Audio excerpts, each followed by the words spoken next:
Welcome to our Thursday movie night. We love the TV series called The Chosen. If you haven't seen last week's episode, go to thechosen.tv tomorrow and watch it. Or better yet, download the free app and you'll even be able to cast it to your smart TV.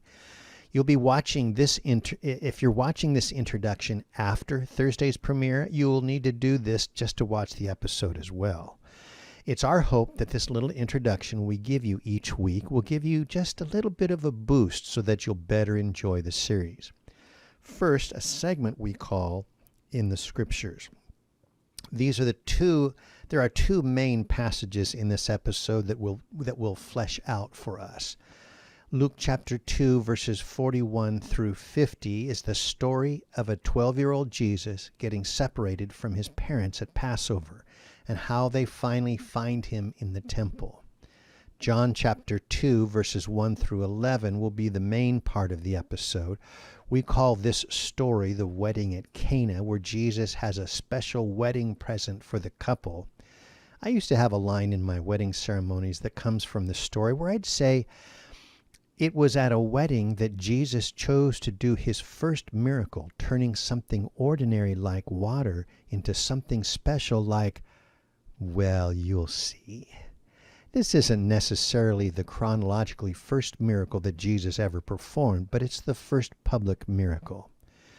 As with the previous episode, some of this episode will introduce things with which we have no record of Jesus or the disciples saying or doing. But the principles that are being laid out are very consistent with the character of Jesus, as well as the cultural background of how people lived in the first century.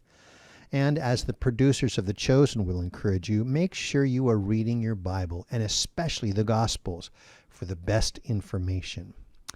Now, for a section we call Terms and Practices. Ima, again, means mother, and Abba means father. Let's talk about Jerusalem in AD 8. This is where the first scene starts. Most scholars agree that the actual birth of Jesus is around 4 BC. In AD 8, Jesus would be 12 years old, has probably already had his bar mitzvah, making him a son of the covenant, an adult Jew, and able to participate in synagogue and temple activities. Cana. Cana is a village in the Galilee region. It is about 3 miles from Nazareth and 17 miles from Capernaum.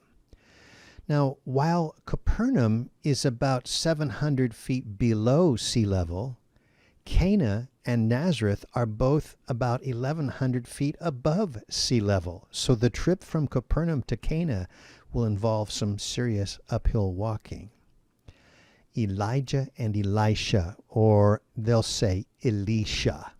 Simon will mention how Elijah called his disciple Elisha to follow him. And it's an early example of a teacher calling a disciple. You'll find that story in 1 Kings 19, verses 21 through 21. Chapter 19, verses 19 through 21. And you're going to see throughout the episode and the upcoming episodes how newly called disciples act, how they don't really know what they're doing. They're trying to figure it all out. Let me say a word about prayer. If you don't pay attention, you might miss this. We usually think of prayer from our perspective. We ask God things. But the director gives us a little different perspective on prayer from God's point of view. Note how they take a shot of Mary's face when she's requesting something from Jesus, when she's asking him. And this is how Jesus looks at us when we're praying. You'll see this twice in the episode. Weddings. You're going to get a great picture of what a Jewish wedding might have looked like back in the first century. Singing. There's a song that's going to be sung during one of the dances. The lyrics talk about the voice of the bridegroom and the voice of the bride, and the text comes from Jeremiah 33 verses 10 through 11, which speaks of a time of joy after God once again restores the nation of Judah after their captivity. Dancing. There's a mention of Miriam's dance. When Israel made it through the Red Sea, Moses' sister Miriam led the women in dances. This is found in Exodus 15, verses 20 through 21. The word for dances in Hebrew means to dance in a circle. You'll see a lot of this kind of dancing.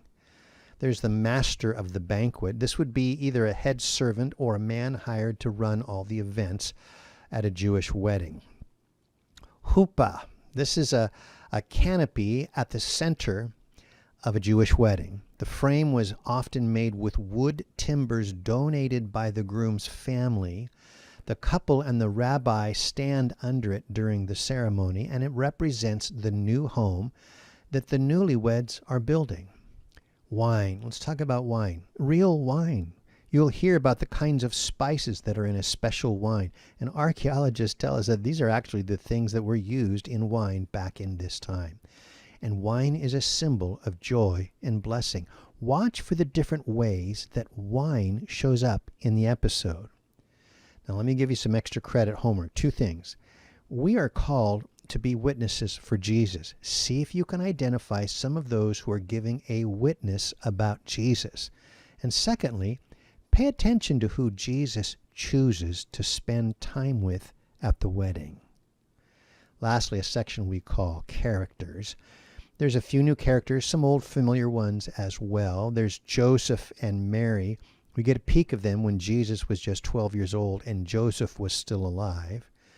Nicodemus and John the Baptizer. Last week we saw the Pharisee Nicodemus visiting John the Baptist in prison.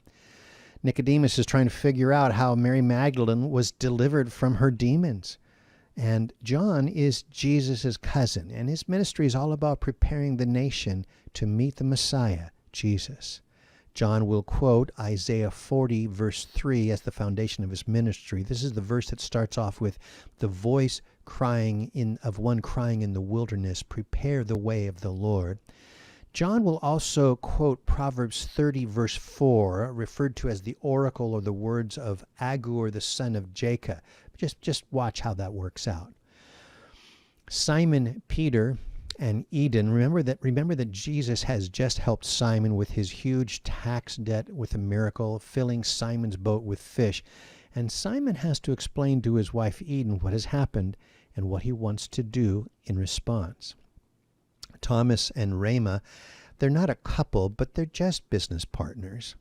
Thomas is often labeled as doubting Thomas. You'll see this personality trait come out a bit as one who questions things. He's serving as the head caterer, the one preparing the food.